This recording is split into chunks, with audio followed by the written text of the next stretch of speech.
এই মুহূর্তে দেখছেন সরাসরি অযোধ্যা থেকে প্রধানমন্ত্রী নরেন্দ্র মোদী রামলালার প্রাণ প্রতিষ্ঠা করতে চলেছেন।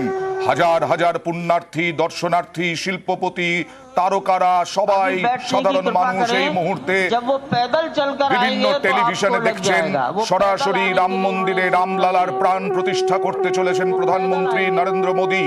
12টা 5 থেকে 12টা 55-র মধ্যে রামলালার প্রাণ প্রতিষ্ঠা। আর প্রধানমন্ত্রী নরেন্দ্র মোদী ঠিক 12টা 5 মিনিটে বাজলো যখন, তখনই তার মন্দিরের উদ্দেশ্যে রওনা দিলেন, অযোধ্যা রাম মন্দিরের উদ্দেশ্যে। এই মুহূর্তে যে ছবি দেখছেন, প্রধানমন্ত্রী নরেন্দ্র মোদী যাচ্ছেন অযোধ্যা রাম মন্দিরের গর্ভগৃহে, যেখানে 5 জন মাত্র উপস্থিত থাকবেন। আর তাছাড়া আর সবাই জায়ান্ট স্ক্রিনে চোখ রাখবেন।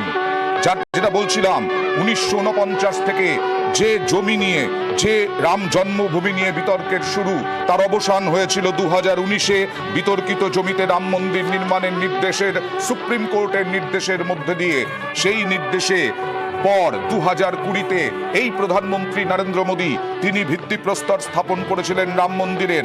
আর 2024-এ 22শে জানুয়ারি আজ প্রধানমন্ত্রী নরেন্দ্র মোদী রামলালার প্রাণ প্রতিষ্ঠা করতে চলেছেন। চারিদিকে প্রদক্ষিণ করছেন এবং তারপর তিনি অযোধ্যা রাম মন্দিরের গর্ভগৃহে সরাসরি আপনারা দেখছেন ঢুকছেন। এর আগে পূর্ব থেকে দক্ষিণ বিভিন্ন মন্দিরে পুজো দিয়েছেন। তার জীবন চর্চায় কিছু নাকি পরিবর্তন করেছিলেন এরকমও শোনা যায়। এবং তারপরে আজকের জন্যই, আজকের দিনটির জন্যই তিনি অপেক্ষায় ছিলেন।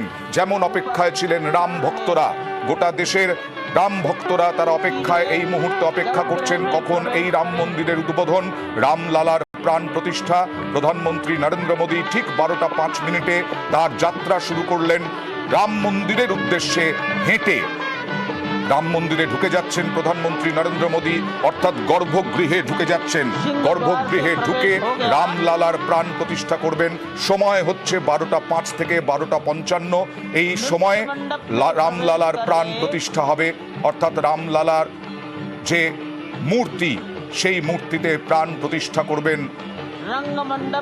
যে মূর্তি ইতিমধ্যেই প্রকাশ্যে এসেছে, যে মূর্তি আপনারা রাম মন্দিরের একেবারে ভেতরের ছবি, যা কোনোদিন দেখা যায়নি, সেই ভেতরের ছবি আপনারা দেখছেন।